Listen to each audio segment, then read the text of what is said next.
Welcome to Ghettofication. I'm your host, Jayson Cross. I'm here today with Dominic Leonelli. Yo, What's up, bro? How you doing, man? I am great. We have great video, but no audio. Nah, it's We probably just meant did- for the better. Yeah, we just did 10 minutes of talking, all Yeah. video, no audio. This is great. This is how good of friends we are. Bro, yeah. We go back because we couldn't wait to talk. We were ready to get it And started. bro, I can't believe how much shit happened too, man. That's wild. Yeah. So we met, like 20 years ago, Comedy Club? I want to say it was probably, realistically, it was probably 16 years ago. Realistic. I've been doing comedy for 16 years. 16 And I probably years. met you just as soon as it had to be my fourth time on stage. Wow. So what's been going on since? Give us the progression of the last 16 bro, years. it's been crazy. It's been a wild ride. You know, New York in general. I moved up to New York a few times. New York was hard. A few times? Yeah. When you so came out here, went- okay. I had to give up a few times. Not give up, but I had to go. I had to throw in the towel a few times and go back home, lick my wounds, make some money, see the family, and then be like, all right, let me go again. Let me hit New York again. Yeah, New York will New York you. Yeah.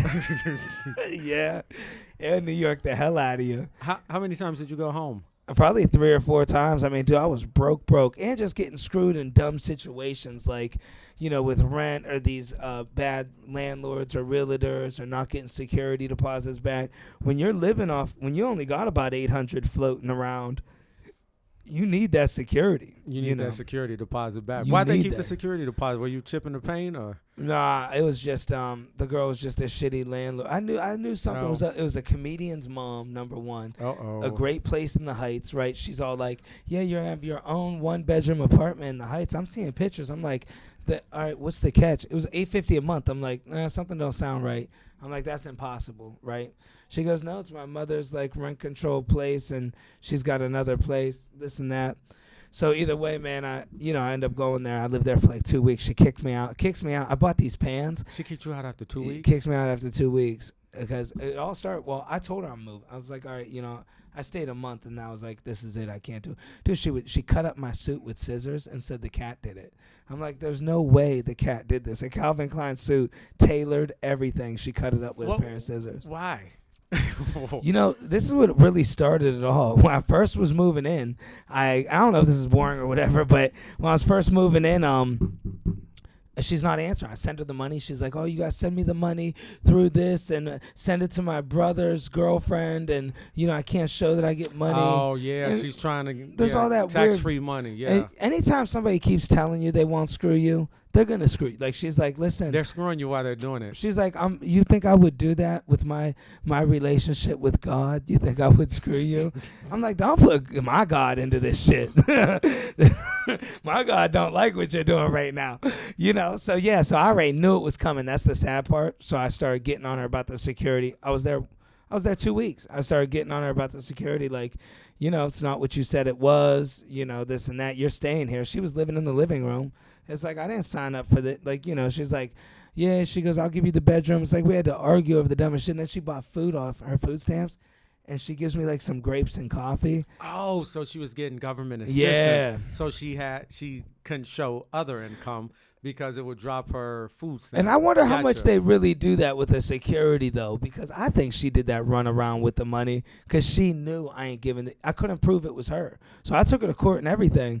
But since I sent the money to her sister's boyfriend or whatever, it was like there was no way that nobody could say No way anything. to trace it and go back Yeah. and say that. Even though it was like an actual check that said for rent, but they're like, yeah, it doesn't. What happened in court?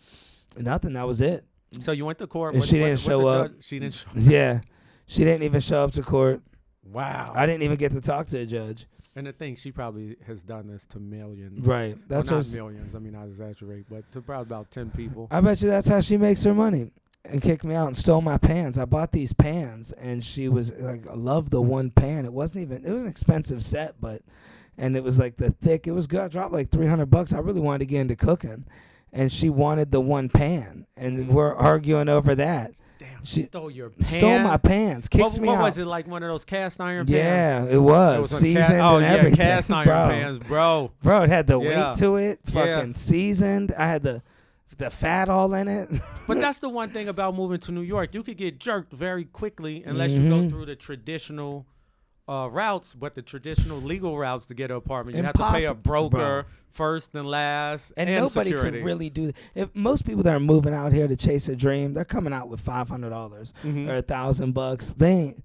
You gotta show that you make them $1 million to get an apartment right now in New York. When I first moved out here, I came out here with $500 on my good looks. Now I have $450 and a bullet and hole. I'm getting old.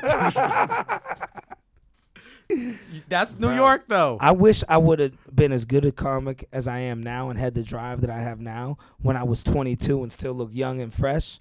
But it doesn't work like that. It never works Right. like that. I can't think of anyone that has worked for like that. Right. Name one person. Yeah, and it's not like they would just automatically be a killer that good. Like, yeah, you're right. Nobody that we know, you got to put in that work. There's nobody that just started comedy and was great. Yeah, you have to go through those growing pains. And it's a real, bro, that comedy's a real hurt. And remember when we started, there was no social media. My friend reminded me of this. Not at all. I didn't even think about that. Bro, there was MySpace, if that. There was MySpace. And that was new. After the show, can you sign my email Right. list? I'll contact you and let you know when I'm here again. We had the 30 feet. 30-minute 30 feet rule. That's all we had. You had to close the deal in 30 minutes after the show and 30 feet near the club. Yep. There was no Instagram. There was no, can I get your email? These girls weren't giving out phone numbers. Or have merch with a website on it or something. Look how easy that shit is now. Yeah, I remember no social media. You just had to be funny. And you would hear somebody was funny. You'd hear about a show from another person. I feel like word would travel now. Like used to travel back then. Like if somebody was killing, you would hear it through the grapevine. Yeah. Now if someone, you don't really hear about it that much. Times changed, yeah. You would hear it through the grapevine. But people are still talking. People are still talking because I see it. People tell me, yo, did you see so-and-so? So-and-so was killing it, you know? Yeah. So how long have you been in New York this run? I don't even know. I haven't kept track. I mean, it's been a while this time, I want to say. Last time I went back home, I mean, it was probably been like 7-8 years ago. Oh, so you've been here for 7 years straight. Years. Solid. Yeah. I feel like I made it. Officially New Yorker now. Yes, yeah. Welcome. You know, you're living in a city now. Welcome to the club. Living in Manhattan. How does that feel? I love it, man. I love it. Yeah, I wake up happy. You know, like I've lived away for so long. You wake up happy, bro. Living in Manhattan. I wake up happy. I see the sun. I know I'm here. I don't need to go nowhere. Like, you know, I lived in This is a victory in itself, living in Manhattan. If you're in New York City, it is. And I got a deal too. Like, oh, cool. So I got the little CeeLo going. So you're gonna get your deposit back. I didn't even have to put a deposit in. Oh, I got the hookup. You're living a life, when I told you I slid into this, anybody could. A motherfucker had the nerve to tell me, I don't think it's a good idea. I was like, "There, you fucking stupid. My rent's the same price. I'm gonna live in Manhattan." It's the same Motherfuckers price. will say anything when they hate. I don't need a Metro card anymore. They'll say anything. Yeah, but dude, think about Manhattan. You know, it's noisy city. Shut the fuck up, motherfucker. What? Brooklyn ain't. I think the Bronx was a lot more noisier than fucking Hell's Kitchen. Oh, they start hating on you. They start hating. Yeah. Oh, you don't want to live in the city, yeah, man. Dude. But what? What you want to live in this? Ain't nothing in the city, man. Good luck. Hope you don't get somebody pregnant. Don't say anything. You can really tell when somebody hates. You living in the city, getting all that extra sleep because right. you don't have to commute.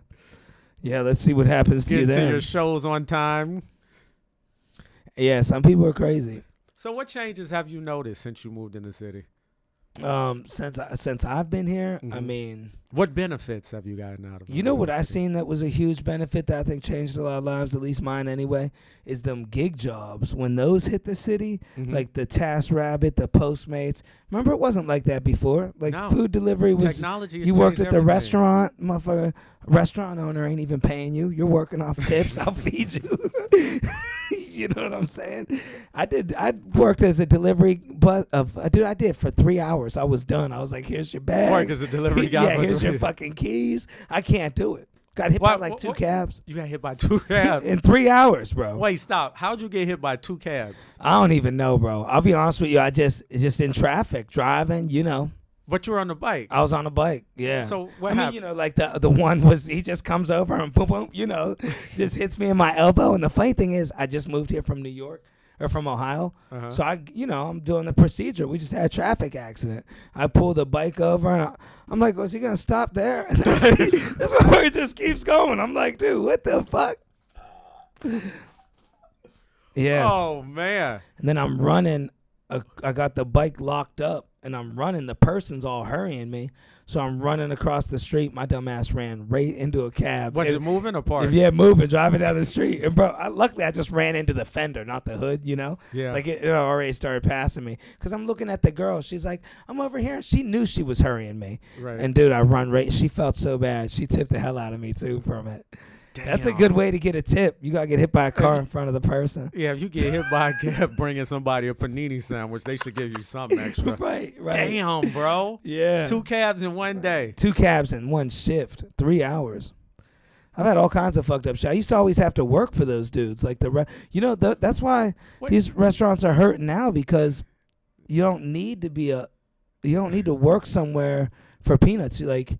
I would work these restaurants, dude. They want to pay training 1 week. You're working for free washing dishes. Like, there was so many. The restaurant business in New York had everybody by the balls. And then those gig jobs, DoorDash and TaskRabbit, motherfuckers are mounting TVs now. Yeah. Like, fuck you. Go wash your own damn dishes, motherfucker. So gig jobs changed the entire landscape. Changed the whole landscape in New York. I feel like it opened up so many doors for like construction people, the middleman, the guys that are like, I used to always work like those gigs, those day labor or the construction shit. Because you work in construction. Yeah. You worked in construction. And I'd be hanging in front of Home Depot trying to get a job when I lived in New York. Like, that's what you had to do. There was no TaskRabbit. Tu hablas español? Right, yeah. You just up there with some work gloves and a fucking hammer. No, because I would see guys in Chicago, but most were Spanish speakers in front of Home Depot. You were doing that in New York? Yeah. Damn, you hustle, painting, boy. Man. Did a lot of painting. I got good at painting, too. I lied my ass off. The dude's like, there's no fucking way you were a union painter. So you said you got good at painting on the job. Yeah. So you didn't know shit about painting. Nothing, bro. And just would take jobs and fuck people's houses. Fucking up some nice houses, bro. This dude walked in, and I thought I did good, to be honest with you, until I learned what good was. But I'm like, man, I was all looking back and checking it out. I knew it wasn't perfect, but I'm like, from a distance, it kind of looks good. As soon as he walked in, he's like, I don't even have the fucking ceiling paint. This shit was all on the ceiling. Oh, boy, fuck. he was You got so the crown pissed. molding. He didn't even pay me. I worked long my did you ass work? off. Man, I was probably there for 9 hours. You were there for 9 hours. He didn't give you anything. Yep. He's like, bro, I got to go buy paint now. You costed me a whole day. He was screaming, too. That's when the brick comes through the window. Bro, too. You got to give me something. You got to give me something, But you bro. did fuck his house I fucked it up, yeah. Well, it was just the bot. This dude hired me. I worked, and then I ended up working with a... Well, that's what I mean. Like, if you go the traditional way, it's going to cost. The costs are right. If you go get a guy standing in front of Home Depot, you might have a fucked up paint job. And it's like, bro, you should have known. There was 2 other Spanish dudes. You should have known to pick their fucking ass. I have no paint under my nails. This guy over here has paint under his nails, paint on his boots. Yep. Yeah, dude. You even got me a gig, man. That was actually, man, that saved my life, that gig you had for me. Remember the Freeze Art Fair? I did 2 years in a row. I remember, yeah. You know, it was funny. I lost that gig because the dude comes over. He's like, hey, if they're not like a blue band, you can't let them go. And I don't know if you remember how that shit was. When that boat pulled up, motherfuckers were running. Yeah. Dude, I was standing there trying to stop them. But that's why I think I lost the gig. They were like, hey, there was guys that are millionaires that you were telling them they can't take the boat. But I'm like, yo, they didn't have the blue band. You know, the dude told me, if you don't got the blue band, you can't. They set you up. Right. So, saying he can't go knowing, oh, yeah, I'm going to stop Donald Trump and Bill Gates and all these guys from getting on the boat, knowing they're going to complain. Right. You see how that works? Yeah. And then they complain, and then the guy's uncle or cousin owns the company. Right. It's like, well, he said this. Well, you're both fired. Bye. Right. See you later.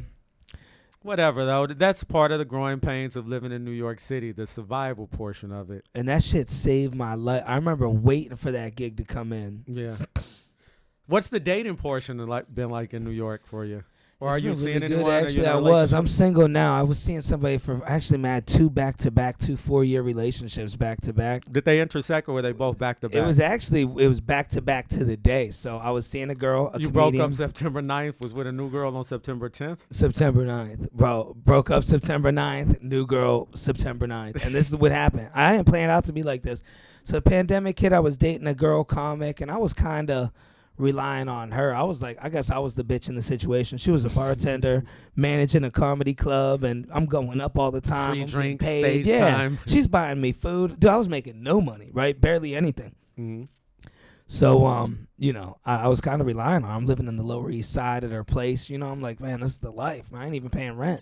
And I'm making I'm doing little gigs here and there with these construction guys or all this dumb bull. I just got this Task Rabbit. That's why I was working Task Rabbit. Right. So she goes to Long Island because of the pandemic. And then she's like, yeah, I'll hit you up when I come back. And my boy's like, yo, man, why didn't you go by the party? Welcome back party.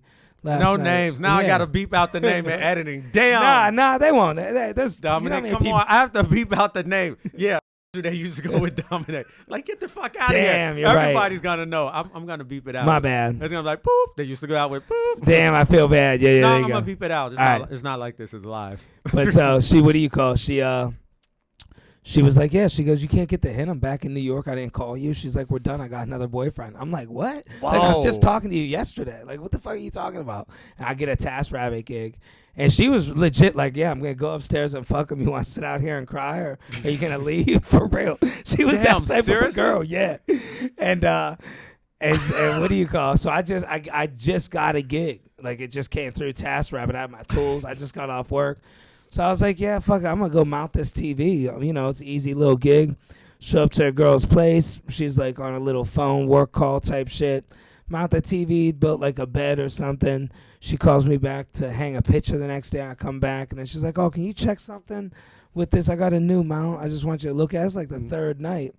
So then I show up, and she had like dinner on the roof set up for me. She really pimped it out. Wow. And I don't know. I just started, you know, she was a good-looking girl. Hey, I'm single. And started as one of those things. I'm single, kind of homeless. Right. And I stayed with her for like 3 years. Back to back, dude. That's such a New York story, though. 4 and 4. Yeah. 4 and 4. Wow. Back to back. And now it's like, and here's the other thing. I'm older, too, now. Now I should be in that 8-year relationship. Like, then I should have been single. Then I should have been being an asshole. I lost my best years. Do you feel like the universe was looking out for you? Because think about how the universe kept you here. Yeah. With those two situations, no matter what kind of hardship you were going through outside, financially, whatever, it kept you here for a reason. I do believe that. I think now that dog has a very nice nose. That dog's got a nice nose on it. Yeah. Yes. And that's off a true story, that sketch. That when I first moved to New York, that's what happened to me. I got robbed from my chain. My first apartment was a Craigslist apartment, and it was like $1,500. They're like, yeah, it was like $750. So it was $1,500 you got to bring because, you know, security $750. First month's rent $750. And it was deep in Brooklyn off like the A train. And the girl's telling me, messaging back and forth. She's like, I'm a nudist. I hope you don't mind me walking around naked. It's like, dude, I'm so dumb. I'm like, man, I just hit the fucking jackpot. So I go there. It's 5 dudes in the apartment, and they're like, what are you talking about? They're like, no, man, the girl, oh, yeah, she's traveling. You got to pay this. I'm like, where's my room? They're like, nah, man, you got to sleep in the living room till somebody moves out and all this shit. So I'm like, man, fuck you guys. I'm leaving. They made me wait till real late at night. And I was leaving, and a dude from inside the house comes out. I got my suitcase and all my shit. I'm out, right? Right. And I can just tell these guys are going to take my $1,500 and kick my ass out or some shit. I wasn't staying there, you know. Right. So I'm leaving, and the dude from outside goes, hey, man, I'm glad I caught you, man. I was trying to warn you in there. Those guys are assholes. He goes, they're waiting. They went out the other door, and they're going to come around the corner. They're going to rob you for your chain. Take it off, man. You're going to get robbed for it. And so I took it off, and this dude fucking snatches it. Like, punched me in the nose and snatched it. And he took off, and I got my suitcase, all my shit. So you don't want to First day in New York, bro. Yeah. Everything. Welcome to New York. Right. I'm just like, and you know, it got me in that club. Richie Tinkett, I'm telling the story at the comic strip. Mm-hmm. And Richie's laughing, and all the comics are cracking up. And he gives me his book and signs it. And he's like, here, you could do late night or audition for late night. And I auditioned, and man, I had to follow a killer, man. I remember it was I could say comics names if they're killing, right? It's all good stuff. I'm gonna still beep it out, but right, go ahead. I had to follow a killer, but he's just a great comic. And it was just so happened to be because of the weather. It wasn't audition night, so it was just after a showcase set where you think, oh, that's the best setup, but it's like, bro, you got to keep in mind, at least on the audition night, you're with other amateurs on stage. Right. I'm following the world's best comedians in the world. Yeah. You know, I went up. That shit was like welcome to New York. Yeah. It was like you just watch the dragsters all go down the thing. And then a little minivan just when I'm up here, I'm like, so yeah, man, give it up for that guy. But you're on the speedway. That's all that matters. Yeah. Yes. And I got past there, and that kept me in New York. I was like, at least I got late night at a club, no matter what goes wrong. You know, it's funny. I got in a street fight one night right before the show. You know, it's New York. Right. A dude, I just went like this, and some dude just was like, watch it, and like whacked my elbow. So I punched him in the back of the head. We exchanged blows real quick, and I had to go host a show. I'm like, man, I got to go to work. It happened right in front of cops, and they let it. He's like, hey, man, you punched him in the back of the head. I was like, he hit my fucking arm. He's like, you guys are fine. And then we're just, boom, all right. He took off. I went this way. How long ago was this? This was before the pandemic. Oh, so I could post it. The statute of limitations are up. So you were here before the pandemic, and now we are post-pandemic. Do you think New York is the same after the pandemic? Did it get worse or did it get better? No, it's not the same after the pandemic. I mean, this is why I say it's not the same. I remember going down to like Bleecker Street Pizza at like after the shows, like in West Village or something. So you're talking 1, 2 in the morning. Mm-hmm. And I remember having to wait. It was a straight up madhouse at 2 in the morning at Bleecker Street Pizza. And, you know, you think all those places, I remember you couldn't get seats places at restaurants. So that's why I know it's not the same. I mean, we lost all those finance and them tech people, all them people that worked in them buildings in Midtown. It's like, I bet you they all dipped out. Those are the people spending the money, too. Yeah. You know, to them, they'd go out. They're living in Midtown. I'll go out to a restaurant, drop this. And I think that Uber Eats is fucking up the restaurant business. How so? Because they're making the money from the food, so yeah. But the business, I guess, they're just getting carry. You know, a lot of people are just going carry out now. I mean, it's probably no good. one's sitting in the restaurant. Nobody's sitting in there. Messed up the business, the sit-down restaurant. So now it's all becoming delivery. They're still making money, though. Yeah. I mean, they're still making money. But servers, I don't think servers probably a job that's people are sought after now. Like, remember back in the day, if you were a server in New York, you were making some bread. Oh, you were doing good. Bro. I knew some servers be like, me too. I can't hang out tonight. This is Friday, Saturday. I make all my money, and then I'm free every other night. Like, they had a reverse schedule. Yeah, they did. They had a 5-day weekend and 2 days worth of work. And them motherfuckers were always knotted up. Yeah. You know, I always had bullshit struggle jobs anyway, so I never even had money in New York. Like, to know what it was like to go out and spend money before the pandemic, I couldn't tell you. But I know walking by places, I remember being like places slammed, you know. Mm-hmm. Even I was a busboy at a lot of places. I feel like restaurants did used to be real slam back before the pandemic compared to now. Yeah, people just don't, I don't know if they don't go out or if they're doing more house parties now, playing, who knows, or maybe board the games money in the house, who knows. I wonder if people got money, like if they're throwing around money. A lot of people are leaving too, and when leave on the weekends, they might go to the Hamptons, right, down to the Jersey Shore, D.C., Philly. There are a lot of places. Miami. And you know what else I noticed too? You couldn't get away with shit back in the day before the pandemic. I remember I was walking dogs, dude. I just tried to take a nap on like a park bench on my lunch break sometimes. I couldn't get 2 or 3 minutes. A motherfucker cop would be right there. So, how you doing? What, taking a nap? You can't nap here. You know, nowadays, bro, I seen a dude burning a car in the street. It's like, you know what? That you could just get away with that shit now. You never know who you're with now. You know, with all the political protests going on, they don't want to step in and intervene and be that guy. Right. They let shit go. I felt like back in the day, cops were on it in the city. Like, you couldn't, I remember even just like little things. Like, I remember you'd see people smoking weed. They'd be hiding it all, fucking ducked inside a telephone booth and shit, fucking looking. Yeah. Nowadays, that shit's different. I know you see that. Weed's everywhere now. Well, it's illegal now, which is kind of shocking to me how people just walk around free. People walked around freely a lot, I would say, 2018, 2019 smoking. But now it's like, whoa. You know what blew me away? I was in New Orleans. Some people going to walk down the street taking bumps. Bro, I guarantee psychedelics. We're going to see motherfuckers. Dude, because they got them in the stores. I couldn't. Wait, what kind of psychedelics? It's got to be fake because I looked at it. I had to go check this out. So they were like, "Oh, we got a chocolate mushroom bar or whatever." But I looked it up. Nah. Here, I looked up the actual thing, and I don't think it could be legitly real mushrooms sold, but. That's how they start. They started with the little. Remember, the weed was like that when it first started coming to New York. Weed, yeah. It was like THA or something. It was some weird strand that they found some loophole. And I think they're doing that with they got psychedelics in these stores. And the guy's like, yeah, you'll trip. He's like, you'll be fucked up from it, trust me. I know people that buy the shit. They're like, yeah, man, you want a piece?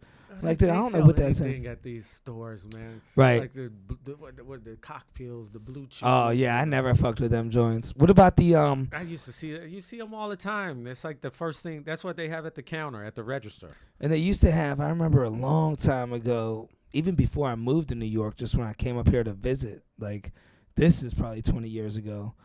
I remember they had that crazy shit. They don't got it no more. It was like potpourri that people smoke. Remember they were selling that in New York? You're talking about K2 or something? Yeah, bro. They were selling that in New York before. Wait, legally? At delis. I thought that was like driving people crazy. Like, oh, he's on K2. Bro, I couldn't. I came up here with a few of my friends, and one of them bought it from a deli. He did it. I don't know if he was tweaking or not. You left him after Yeah, that? we lost him, bro. We didn't know where he was. And then we had a hotel in Jersey. He ended up getting a ride from somebody to the hotel in Jersey. Like, dude lost his phone. There was all kinds of fuck. It's like New York's not the city you want to be out here free balling fucked up. You can't. No, not like that. Not on tripping on K2. He's lucky to still be around. It could happen easy. I mean, that's what the criminals look for. You see somebody stumbling, they're, I got him. Let me follow this dude. I just got followed, man. Shit freaked me out. It was a fan. I never, like, I know fans. A fan followed you home? For 2 hours, bro. This is what went down. So, girl or a guy? Guy. Oh, if it was a girl, guy you think I'd followed you mind? for 2 hours? Yeah. And, bro, it was, I get recognized a lot. People, hey, can I take a picture? Love your stuff. Right. You know, hey, you're that dude, da-da-da. So I walk outside, I get recognized as soon as I hit 9th Avenue. Yo, get the fuck, man, I like your shit, you know, da-da-da, take a picture. So I'm boom. So I take a picture. And there's a dude in the group, and I just happened to notice he looked like he didn't fit the group. It's like, man, this dude's like, you know, this motherfucker don't belong with these motherfuckers. And I'm like, I just didn't think twice about it, but I just noticed looking at his face and stretched out. You know, the dude that has stretched out collar. It's like, anytime your fucking collar's fucked up, you're untrustworthy, bro. So somebody pulled on that motherfucker, bro. Oh, shit. Somebody yanked that goddamn. Yeah. The fuck you say? He got choked up. Yeah. He definitely got choked up. But I let it go. You know, it's a crazy city, and I'm walking. I just got back in New York, so it's midnight. I was gone for 3 weeks. Bro, I hit a bar up, go down to Rudy's, see my boy, dap him up, have Rudy's a with the beer. pig out front. Yeah. Get my little cheap beer, a couple beers there. You know, I go outside. I think I hit a little halal truck, got some food. And I'm on the phone with my brother, and I'm hanging out with him, talking to my dad, like catching up with everybody. So now I realize it's been 2 hours, and I look over. It's that motherfucker with the stretched out collar. I'm like, wait. I was like, I was all over this. I'm like, bro, I was at Rudy's. I got halal. I sat down over here. So I'm like, am I tripping? I started thinking maybe I am tripping. I'm just getting paranoid, you know. There's some creeps out here, though. I was like, let me check dude out. So I go around. I go up the street. I was on Avenue. I go up the side street, and I walk up kind of quick, and I just turn and look. Here's this motherfucker pokes from behind a building. Mad obvious. I go, word, he is following me. I was like, let me walk his ass around a little, really see how bad he's going to follow me. I take this motherfucker to 6th Avenue from 9th to 6th. Dude, over by Fallon and all that shit. Yeah. I walk up and down that shit 3 or 4 times. This motherfucker's steady behind me. I walk him all the way back to my neighborhood thinking I'm going to lose him. I try shaking the dude before I go home, and I'm thinking, cool. I shook him. I was like, that shit was weird. And then I look. I'm like, there's that motherfucker, bro. He's poking out from behind the thing. I walk right up to him. I go, bro, you fucking following me, man? He goes, no, I'm just a big fan. I just wanted to see what your day is like and what you do. I'm like, bro. Was he shooting a podcast of you? Like, no, I'm shooting my podcast. I stalk podcasters. Yeah, dude. I was like, bro, that's weird. I was like, you can't be doing that to people, because I was like, man, you're lucky. Like, what if I was crazy? I said, you know, I'm a cool dude. I'm understanding, but you follow somebody for 2 hours, they might jump you or some shit. He said, I just want to know what your day's like. Yeah. How long ago did this take place? Like 2 weeks ago. Yeah. The fans you remember getting how real he for looks? me. You should have took a picture. Honestly, I should have. Just to have his face in the database. No, you're right. Like, yo, my number one fan. And show that stretched out ass collar. Yeah. Why don't you come to my show I was promoting fucking last night? Exactly. Spend some money and I'll let you follow me. Yeah. Yeah, Damn. man. Well, Dom, it's been a pleasure talking to you, Yeah, man. Thanks man. for coming through today. Appreciate you, It's been bro. a pleasure. This has been Ghettofication. Thank you, Yeah. bro.